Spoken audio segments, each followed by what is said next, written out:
Greetings, my friends. It is 7 months and 1 week post-op. For those of you who are new to watching my videos and my channel, thank you for watching.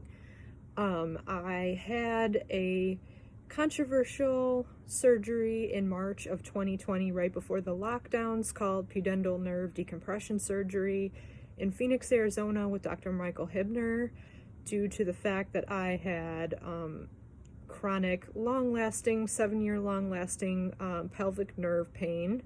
It was a left-sided neuralgia that was basically stinging, stabbing, shooting in the pelvic region, starting at the sacrum and all the way down.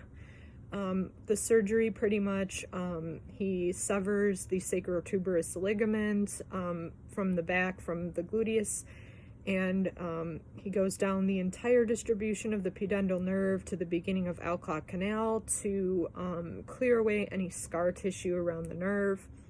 The surgery has a very long recovery time, some people not receiving any change to up to 3 years, 2 to 3 years after the procedure. They say that most people receive some sort of change. It's not a gradual change. It seems to be like a sudden change when the nerve decides to heal. Nerves take the longest out of any tissue in the body to heal.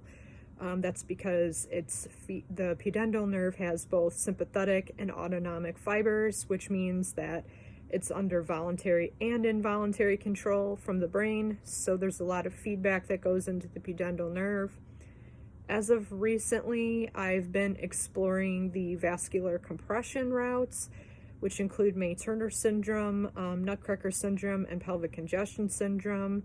These are venal compression syndromes that can cause blood pooling, varicose veins, improper blood flow to certain spots in the body. And on October 30th, I have scheduled a venogram with intravascular ultrasound, in which they are going to look at different spots in my vein system to determine where the compressions are located, if any. My doctors took a look at my past images, my MRIs, CT scans from before the pudendal decompression surgery, and they both agree that I have evidence of vascular compression, although until they really do this test, there's not really much that they can say other than them guessing. And it's really difficult to put your trust in another doctor because it's basically just all guessing at this point, and hypotheses and theories and what have you over what will help. When it comes to May-Turner syndrome, there's only really one way to fix the compression, and that is to put a stent in the iliac vein, which it seems like people have good relief for a while with the stents. However, after 10 years, it's only like a 50% success. So as time goes on, it just seems like the symptoms just keep coming back. So it's really all about managing your symptoms at this point. I have pretty much a life sentence due to my anatomy and physiology and what have you.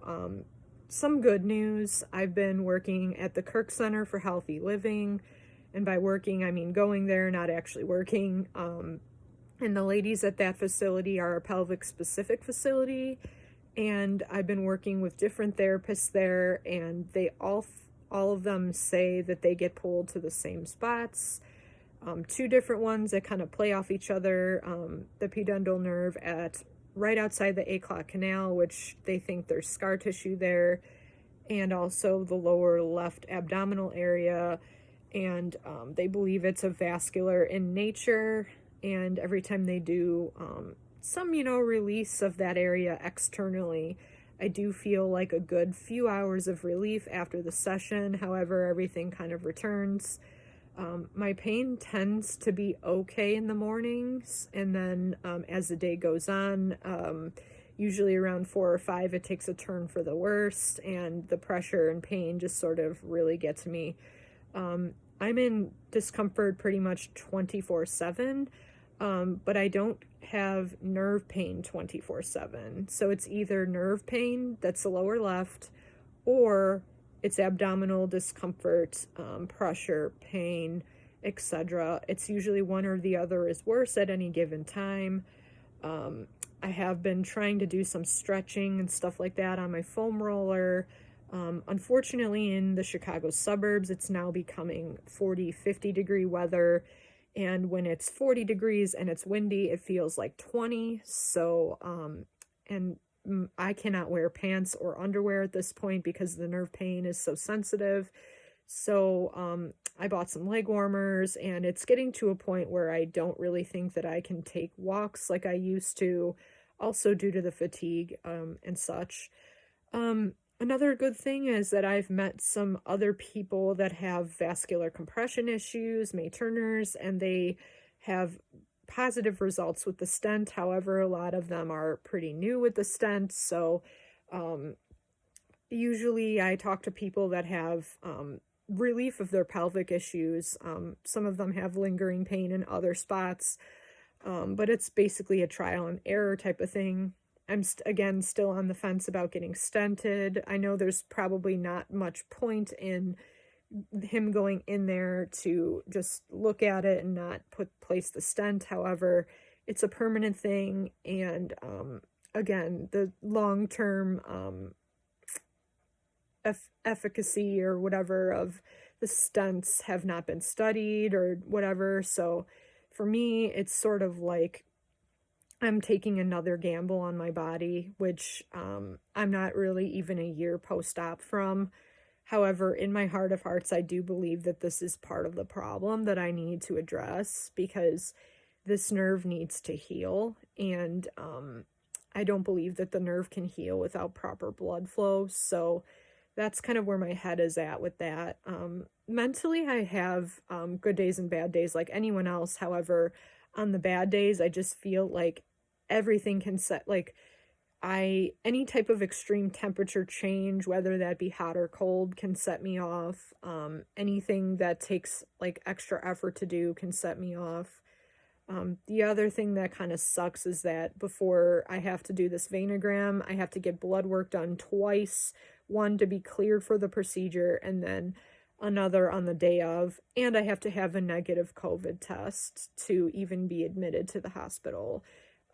It's really ridiculous, because I didn't even have to jump through this many hoops when I had my whole pelvic floor cut open in Arizona. So the fact that I'm having to do all this shit when I'm in so much pain is ridiculous to me, and it's just super inefficient. And I'm just overall sick of doctors. Like, they mean well, but the bureaucratic stuff is just, they're covering their asses, and I get it, but there's no room for people with rare issues like me, and it's very isolating. I don't see anyone outside of my parents for weeks and months at a time. I have been trying to do video chats and phone calls with people more often. I've been trying to become part of support groups and such, but mentally it's just really wearing on me being alone in this basement 24/7, 365. And then unfortunately, like, I don't even have the energy to be around people, because I feel like I'm bad company, because I'm very depressed, I'm very miserable, and I need to talk about my pain. I have nothing really good to say, and I feel like I'm just bringing people down 24/7. So I just isolate myself. It's just the easiest thing to do.